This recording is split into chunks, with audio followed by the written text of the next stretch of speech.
상계는 서로 같은 종류의 채권을 가지고 있을 때 그 채권을 대등에게서 소멸시키는 것이다. 예를 들어 갑이 을에게 100만원을 갚아야 한다. 그런데 을도 갑에게 80만원을 갚아야 한다. 이때 갑이 을에게 서로 맞비기 하자고 하면 80만원 범위에서 채권이 사라진다. 결국 갑은 을에게 20만원만 갚으면 된다. 상계는 실제로 돈을 주고받지 않아도 채권을 정리할 수 있게 해준다. 암기하면 상계는 서로의 채권을 맞비기는 것, 정리하면 서로 받을 돈과 줄 돈이 있으면 상계를 떠올리면 된다. 상계는 채권을 서로 맞비겨 없애는 제도다. 예를 들어 갑이 을에게 100만원을 받을 채권이 있다. 동시에 을도 갑에게 100만원을 받을 채권이 있다. 이 경우 둘이 실제로 돈을 주고받는 것은 번거롭다. 그래서 갑이 상계 의사표시를 하면 두 채권은 같은 금액만큼 소멸한다. 상계는 채권 관계를 간단히 정리하는 기능을 한다. 암기하면 받을 돈과 줄 돈을 서로 지우는 것, 정리하면 상계는 돈을 실제로 주고받는 대신 장부상 서로 지우는 효과라고 생각하면 된다. 상계에서는 자동채권과 수동채권을 구별해야 한다. 자동채권은 상계를 주장하는 사람이 가지고 있는 채권이다. 수동채권은 상계를 당하는 상대방의 채권이다. 예를 들어 갑이 을에게 상계하겠다고 한다. 갑이 을에게 받을 채권이 자동채권이다. 을이 갑에게 받을 채권이 수동채권이다. 이 구별이 중요한 이유는 상계 요건을 판단할 때 자동채권의 변제기 도래가 특히 중요하기 때문이다. 암기하면 상계하는 사람의 채권이 자동채권, 정리하면 누가 상계를 주장하는지 먼저 보고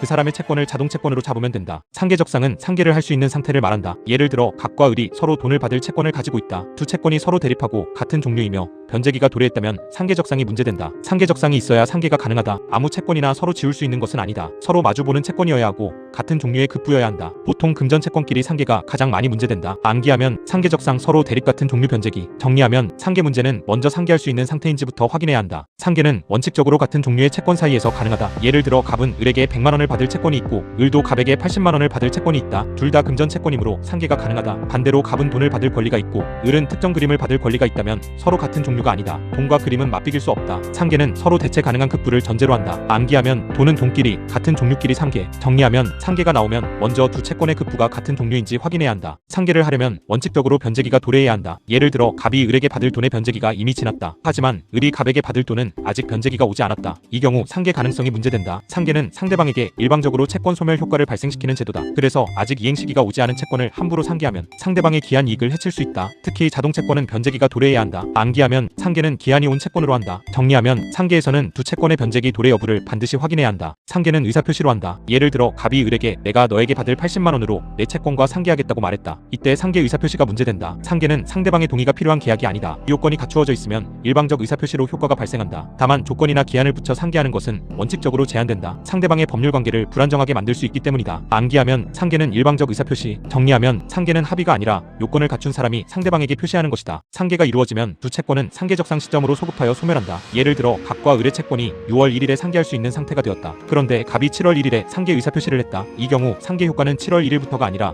6월 1일로 소급할 수 있다. 이를 상계의 소급표라고 한다. 소급표는 이자나 지연손해금 계산에서 중요하다. 암기하면 상계 효과는 상계적상 시점으로 소급, 정리하면 상계 의사표시일과 채권 소멸 기준 시점을 구별해야 한다. 상계금지 특약은 당사자가 상계를 하지 않기로 약정하는 것이다. 예를 들어 갑과 을이 계약하면서 서로 상계하지 않기로 했다. 그런데 나중에 갑이 을에게 상계를 주장했다. 이 경우 상계금지 특약이 문제된다. 당사자 사이에서는 원칙적으로 이런 특약이 효력을 가질 수 있다. 다만 제3자나 압류관계가 얽히면 별도 문제가 생길 수 있다. 암기하면 상계금지 특약은 상계를 막는 약속, 정리하면 상계 문제가 나오면 두 채권의 요건뿐 아니라 상계를 금지한 약정이 있는지도 확인해야 한다. 불법 행위로 인한 손해배상 채권은 상계가 제한될 수 있다. 예를 들어 갑이 을을 폭행해 손해배상 채무를 부담한다. 그런데 갑이 을에게 받을 돈이 있다며 상계하겠다고 주장한다. 이 경우 갑의 상계를 쉽게 인정하면 불법 행위 피해자인 을의 보호가 약해진다. 민법은 일정한 불법 행위 채권을 수동채권으로 하는 상계를 제한한다. 가해자가 상계를 통해 배상 책임을 쉽게 피하지 못하게 하려는 것이다. 암기하면 불법 행위 피해 채권은 상계 보호가 강하다. 정리하면 불법 행위 손해배상 채권이 나오면 상계 금지를 반드시 떠올려야 한다. 채권이 압류된 경우 상계가 문제될 수 있다. 예를 들어 을의 갑에 대한 채권이 압류되었다. 그런데 갑이 을에게 받을 반대 채권을 가지고 있다며 상계하려 한다. 이 경우 언제 상계적상이 생겼는지가 중요하다. 압류 전에 이미 상계할 수 있는 상태였다면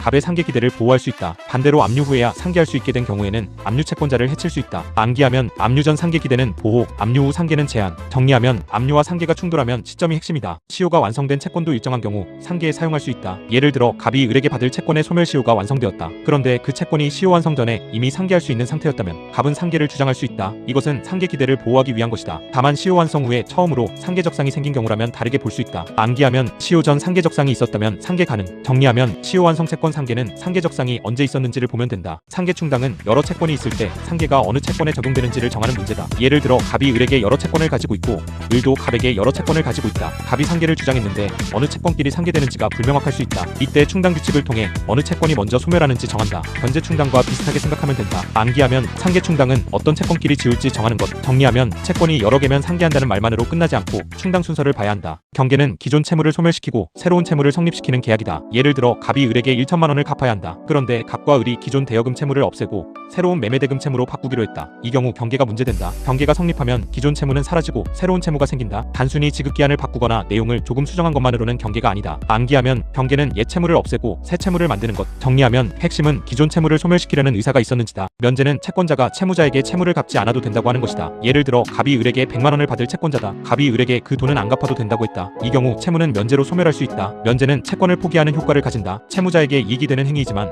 채권자의 의사표시가 필요하다. 암기하면 면제는 채권자가 갚지 않아도 된다고 하는 것. 정리하면 면제는 채무를 없애는 가장 직접적인 방법 중 하나다. 혼동은 채권과 채무가 같은 사람에게 귀속되어 채권이 소멸하는 것이다. 예를 들어 갑이 을에게 돈을 받을 채권자다. 그런데 갑이 을의 지위를 상속해서 채권자와 채무자가 같은 사람이 되었다. 자기 자신에게 돈을 청구하는 것은 의미가 없다. 그래서 채권은 혼동으로 소멸한다. 다만 제3자의 권리가 걸려있는 경우에는 예외가 문제될 수 있다. 암기하면 혼동은 채권자와 채무자가 하나가 되는 것. 정리하면 청구하는 사람과 갚아야 하는 사람이 같아지면 혼동을 떠올리면 된다. 상계 판례의 핵심은 상계적상과 제3자 보호다. 예를 들어 압류된 채권에 대해 상계를 주장하는 경우 압류 전에 상계할 수 있는 상태였는지가 중요하다. 또 시효완성 채권이라도 시효완성 전에 상계적상이 있었다면 상계가 가능할 수 있다. 판례는 상계를 단순한 계산 문제가 아니라 당사자의 기대와 제3자의 이익이 충돌하는 문제로 본다. 암기하면 판례 포인트는 상계적상 시점. 정리하면 상계 판례는 언제 상계할 수 있는 상태가 되었는지를 중심으로 보면 된다. 상계 사례형은 순서대로 쓰면 된다. 예를 들어 갑과 을이 서로 돈을 받을 채권을 가지고 있다고 하자. 먼저 두 채권이 서로 대립하는지 확인한다. 다음으로 같은 종류의 채권인지 본다. 그 다음 변제기가 도래했는지 상계금지 사유가 있는지 검토한다. 압류나 시효가 있으면 상계적상 시점을 확인한다. 마지막으로 상계 의사표시와 소급표를 쓴다. 암기하면 대립채권 동종채권 변제기 금지 사유 의사표시 소급표. 정리하면 상계는 요건과 시점만 정확히 잡으면 된다.